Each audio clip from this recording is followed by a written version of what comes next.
Hello everyone. Back again with film recaps. In this video, I'm going to recap one of a drama thriller films from 2020, titled Centigrade. Before we get to the storyline, I'd like to wish everyone a happy and great day. Without further ado, let's get straight to the storyline. The film opens with an on-screen text about a married couple's journey to Norway, to attend a small book tour, and what follows is based on true events. We proceed to the next scene, which shows a snow-covered car. A woman named Naomi wakes up inside to find that their car is now entirely covered in snow. She attempts to open the car door to no avail. Naomi then wakes her husband Matt, and he soon begins trying to pry open the door as well, but fails all the same.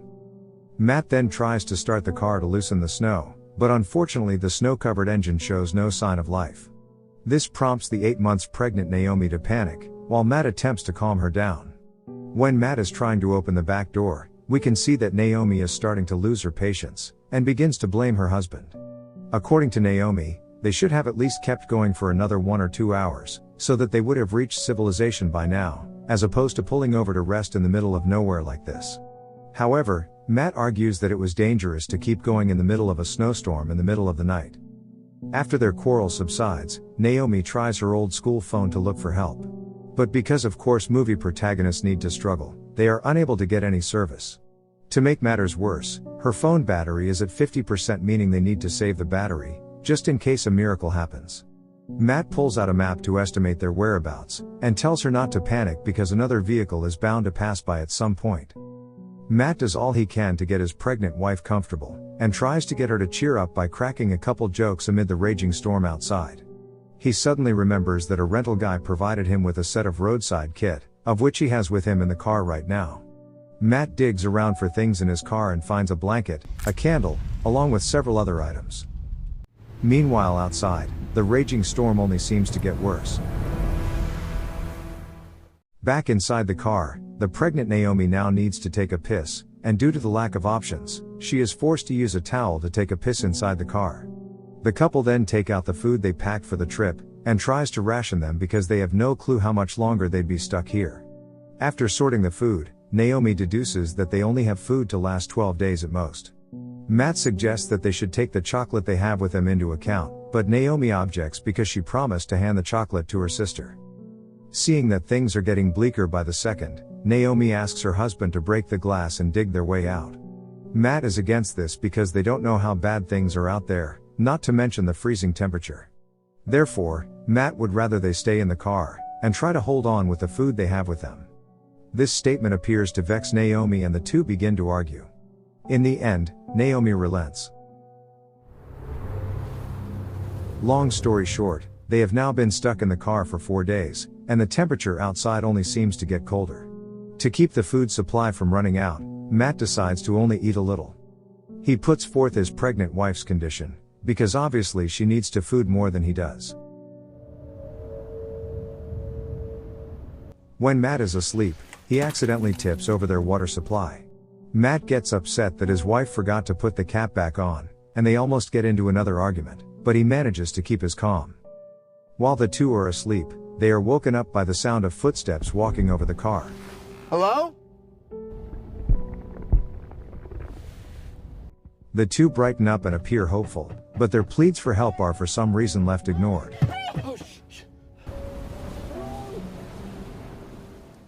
As a result, Naomi gets desperate while Matt calms her down by telling her everything is going to be alright.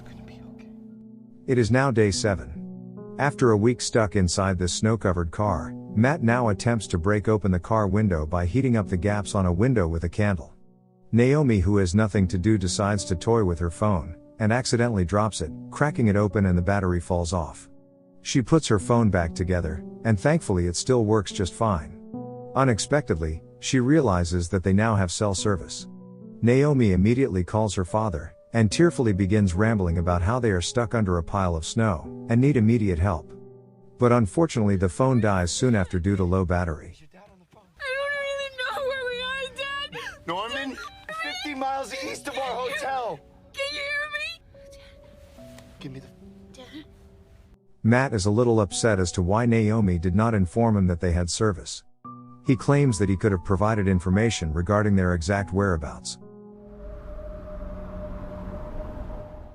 On day 9, Naomi expresses how she regrets taking their little trip for the book tour, for it puts them in such predicament instead. She reminds Matt to eat, though he still insists on eating, leaving most of his food for his wife and his future child.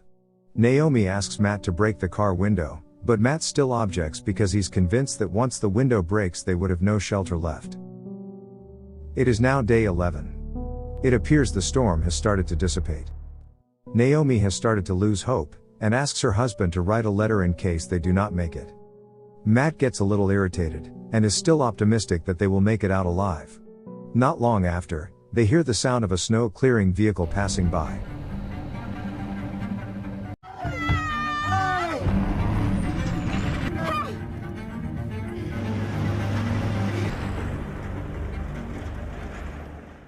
Unfortunately, they are not able to do anything, and the car passes by them. Matt's optimistic facade falters, and he breaks down crying. It is now Naomi's turn to soothe him. Day 15. After 2 weeks stuck inside the car, they have now run out of water since a few days ago. Matt attempts to take some ice from outside for them to drink. Their bodies are now growing weak due to the lack of food, though they still have a little left. At night, Naomi is woken up by a surge of pain. She takes off her layers of clothing, and with ragged breathing she takes off the headrest. She then uses it to break the car window, of which Matt has opened a little earlier. Matt is woken up by the commotion, and begins trying to calm his wife down. After she does, Matt realizes that his wife is having a contraction. In other words, Matt suspects that she may soon be in labor. Naomi looks scared, for neither of them is medically trained. What is it? Is it the baby? Oh, Matt, it's coming. With her husband's aid, Naomi struggles to push out the child. Come on, one more push. One more push. Miraculously, a healthy baby girl is born. The couple rejoice. In spite of all odds, they manage to deliver the baby safely. Matt then takes the placenta and tucks it inside a box. Day 17. The small family somehow appear calm, and they have named their baby girl Olivia. On day 20, Matt's health begins to deteriorate due to the freezing temperature, and the lack of food he's been consuming. You okay? Unwilling to see his baby girl get cold, Matt takes off his jacket and uses it to warm up Olivia instead. With his ever-weakening strength, he keeps digging the ice by the side of the car. It doesn't take long before he grows exhausted, and starts feeling hot despite the freezing temperature, signifying that he has hypothermia. He falls asleep without a coat to keep him warm. On the next day, Naomi asks Matt to fetch her some water, but she doesn't hear a response. Naomi decides to check up on him, thinking that he is merely asleep. Babe? Upon noticing how still he is, Naomi soon realizes that her husband has passed in his sleep. She has now lost the man she loves, and baby Olivia has lost a man who would have been a loving father.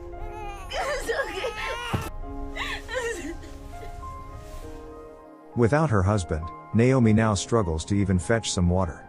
Their food supply has completely depleted, and she is rendered desperate.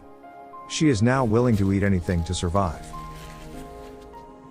At night, Naomi hears the sound of a car passing in the distance. As per usual, she is unable to do anything about it, which only gets her upset. The baby begins to cry out of hunger, and Naomi rushes to nurse her. However, no milk comes out because she is starving and unwell. This only gets her more desperate, and she resorts to eating her own placenta. She thankfully manages to lactate again, and her baby is safe from starvation for now. Later that night, Naomi lays beside her husband's dead body, and begins talking to herself, presumably out of depression and starvation. She takes off Matt's shirt, and puts it over Olivia to warm her up. The next morning marks the 24th day. Sunlight permeates inside the car, and Naomi is woken up by a water drop. She realizes that the ice is thinned out.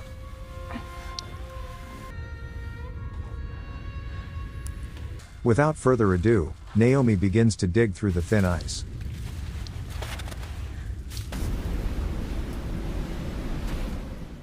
Relief washes over her at the sight of bright skies above her, after being stuck under the ice for so long. She immediately salvages what little she can carry with her, and puts her baby inside a bag.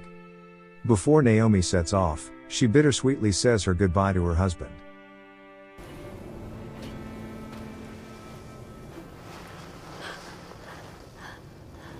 She then begins to pace through the empty snowy road without a clue where to go.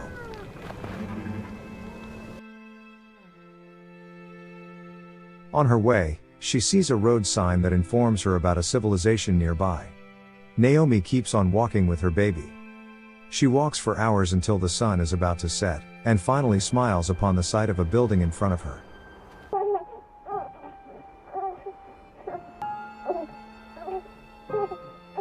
The film ends with a text saying that Naomi and her baby were taken to a local hospital nearby. The experts believe that they were able to survive because of the igloo effect, which protected them from the elements and contained whatever heat that they generated. Today Naomi still actively writes, and she dedicates all of her works to her late husband. Okay guys. That's all the recap for Centigrade 2020. Thanks for watching. See you again in the next video.